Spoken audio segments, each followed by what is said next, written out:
Hello guys! My name is JB Wilson and once again, welcome back to my channel. At siguro ay na-miss nyo ako kasi medyo matagal-tagal na hindi tayo nakapag-upload ng mga video at updates ng ating bahay. So ngayong araw na ito, o sa video ito, sa vlog na ito ay madadagdag na naman sa mga home improvement ng ating bahay. So napakasarap na pagkakauwi mo galing sa trabaho ay pupunta ka sa iyong bahay na napakaganda. Talaga namang ang sarap umuwi, ang sarap matulog, at talaga namang gusto mo dito na lang lagi. Kaya lang hindi maaari at syempre kailangan din nating maghanap buhay para mayroon tayong maitustos sa pagpapaganda ng ating bahay. At sa araw na ito, sa vlog na ito ay ang pag-install ng mga kortina at mga blinds sa mga ating mga bintana.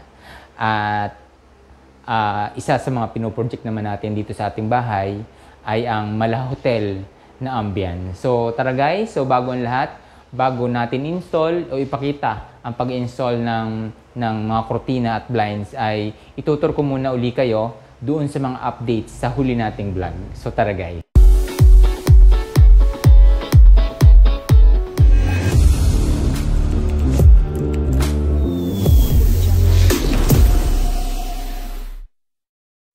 So ito guys, yung bintana natin dito sa ating living room area. So yan, na-install na siya. At dito sa side na to, dito sa ating opisina ay na-install na din yung sliding door na matagal na nating gustong ipundar. So yan. At dito naman, kung papansin nyo, yung ating CR ay okay na din. So, hindi ko lang muna i-reveal yung nasa loob niya dahil may mga kaunti pang kailangang ayusin. So far, yan na yung ating pinaka-CR dito sa first floor ng ating bahay. So, yan guys. At ito naman, dito sa ating may kitchen, kung papansin nyo, ay nilagyan ko ng parang frost yung kanyang bintana. Kasi tuwing gabi ay nakikita ang loob, pero ang labas ay hindi na. So, nagkakaroon ng parang baligtad naman yung case. Kasi tinted yung pina-install natin na salamin dito sa ating kitchen. So, yan yung paglalagyan mamaya ng mga blinds. At ito, dito sa may pag-akyat ng ating hagdan, ay ma-installan din ng blinds. Ganon din dito sa ating bedroom ay ma-install ng blinds at saka ng kortina dito sa may sliding door natin sa may terrace. Ganun din dito sa bedroom ng aking inay ay ma-install ng blinds. So yan ang room ng ating inay. At lastly, dito sa maliit na bedroom, para single bed lang kasi siya, install na din ng slides sa ating bintana. So yun guys. So yun guys, nakita nyo na yung mga na-install before. Kaya sana ay sa mga nagtatanong kung may mga update pa tayo, sana ay nakita nyo na yung naging kabuuan dito sa area natin, dito sa may first floor. So maya-maya lang ng konti ay samahan nyo ako na install na yung ating mga kortina at saka blinds.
At ito na nga guys, ang final result ng pag-install ng ating mga curtain. So yun guys, makikita nyo ay napakaganda. At talaga namang kamangha-mangha. Yan. So di ba kung makikita nyo parang nasa hotel kayo. Wala, nandito lang kayo sa amin. Guys, ganun din dito sa ating living room area. Kung papansin nyo ay napaka-social tingnan. So yan. Guys.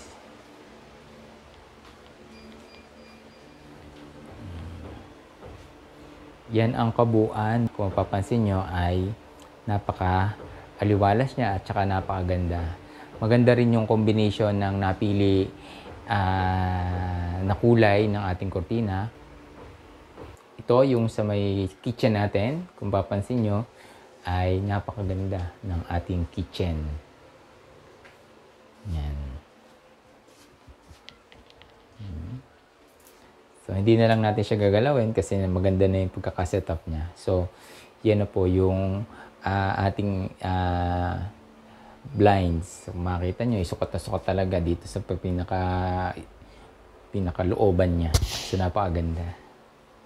Dito naman sa second floor natin, so makikita nyo na-install nga yung blinds natin dito sa may pagbaba ng hagdan. So, napakaganda niya guys. At dito naman sa ating bedroom ay na-install na yung ang tawag ba dito sa gantong design? Blackout kung tawagin. So, yan. Gray ang kulay niyan guys. So, buksan natin yung ilaw. Yan. So, gray siya. So, partner siya dito sa blinds naman ng ating bintana. So, kung mapapansin nyo, yung bintana natin, nakapaloob siya doon sa mismong bintana natin. Kasi kung mapapansin nyo, yung iba, ano siya, nasa labas. Pero ito ay talagang nasa loob. So, yan, nakaganto siya. Yan. Yan. Yung iba kasi dito siya nakalagay. Pero ito ay sinukat mismo doon sa pinakaloob ng bintana. So yan guys. At dito naman sa pang bedroom natin, sa bedroom ng aking inay, ay blinds lang yun install. Kung papansin nyo, napakaliwalas ng room natin. Yan. Yan. Try din natin na buksan ng ilaw para makita natin yung kagandahan niya. So, yan. Yan. So, patayin muna natin yung isa. Yan. Ito yung parang dim light natin na talagang pag ikaw ay natulog dito, ay talaga namang napakasarap matulog. Yan. And finally, dito sa isang room natin na pang single lang, ay na-install na din. So, yan. Napakaganda ng design niya. Talagang, kumbagay, pasok na pasok doon sa pinakabintana niya. Kaya napakaganda. So, try natin buksan ang ilaw. Yan. Parang ikaw ay nasa hotel. Ang room na ito ay parang nasa hotel ka, kung makikita mo. Kasi yung ambience niya, yung kanyang dim na ilaw ay talagang mapapaanto ka at makakatulog kapag ikaw ay pumunta dito. So, buksan natin yung ilaw. Yan. So, yan guys.